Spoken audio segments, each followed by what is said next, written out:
వరద నీళ్లల్లో నానినటువంటి వాళ్ళ అనారోగ్య పరిస్థితులు ఎట్లుంటాయి, అది ఎలాంటి అమానవీయ ఘటన అన్నటువంటిది మనం వరదల సందర్భంలో చేసినటువంటి ఇంటర్వ్యూల్లో చందు సాంబశివరావు గారు చెప్పుకొచ్చారు. ఇప్పుడు దాని పర్యవసానాలు ఆ తర్వాత అనేక రకాలైనటువంటి జ్వరాలు బారిన పట్టడం చూసాం. కానీ ఇప్పుడు ఒక దారుణమైనటువంటి కొత్త విషయం వెలుగులోకి వచ్చింది. ఇది ఈనాడే హైలైట్ చేసింది.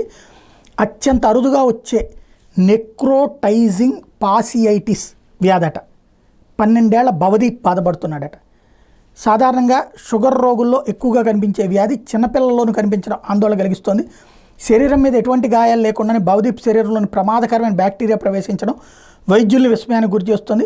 భవదీప్ శరీరంలోని ప్రమాదకర బ్యాక్టీరియా చొచ్చుకుపోయి తినేయడం వల్ల కుడికాలుని తొడభాగం వరకు తొలగించారు. ఎడమ మోకాల కింద భాగంలో 30% మేర కండను కూడా సూక్ష్మక్రిములు తినేశాయి. నెక్రోటైజింగ్ పాసియైటిస్ జబ్బుకు మరో పేరు ఫ్లెష్ ఈటింగ్ డిసీజ్. విజయవాడలోని ఒక కార్పొరేట్ ఆసుపత్రిలో చికిత్స పొందుతున్న భవదీప్కి అందించే వైద్యానికి అవసరమైన ఖర్చు కోసం ముఖ్యమంత్రి సహాయ నిధి నుంచి రాష్ట్ర ప్రభుత్వం 10 లక్షలు ఇచ్చింది. అసలు విషయం ఏంటంటే ఎన్టీఆర్ జిల్లా జగ్గైపేటకి చెందిన భవదీప్ కుటుంబం ఉండే ఇంట్లోకి ఈ నెల తొలి వారంలో వరద నీళ్ళు వచ్చింది. మరుసటి రోజు నీరు తగ్గే వరకు ఆ బాలుడు నీటిలోనే ఉన్నాడు. చిన్న చిన్న పనులు కూడా చేశాడు. అదే రోజు రాత్రి నుంచి వణుకు, చలి, జ్వరం వచ్చింది. స్థానికంగా చికిత్స చేయించుకున్నాడు. అయినా ఆరోగ్యం కుదురుపడకపోవడంతో స్థానిక ఆసుపత్రిలో చేర్చారు. డెంగీ బారిన పడ్డట్టు గుర్తించారు. తొడల నుంచి అరికాళ్ళ వరకు వాపులు వచ్చాయి. దీంతో విజయవాడలోని కార్పొరేట్ ఆసుపత్రిలో చేర్పించారు. కాళ్ల కండరాలను సూక్ష్మక్రిములు తినేశాయని గుర్తించిన వైద్యులు ఈ నెల 17 శస్త్రచికిత్స చేసి కుడికాలుని తొడ వరకు తొలగించారు.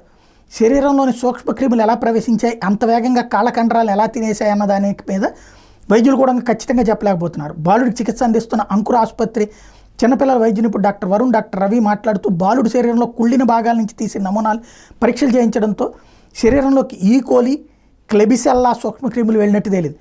ఈ క్రిముల్లోనూ ప్రమాదకారి జాతులు ఉంటాయి. అవి శరీరంలోకి వెళ్ళడం వల్లే కాళ్ళు బాగా వాచాయి.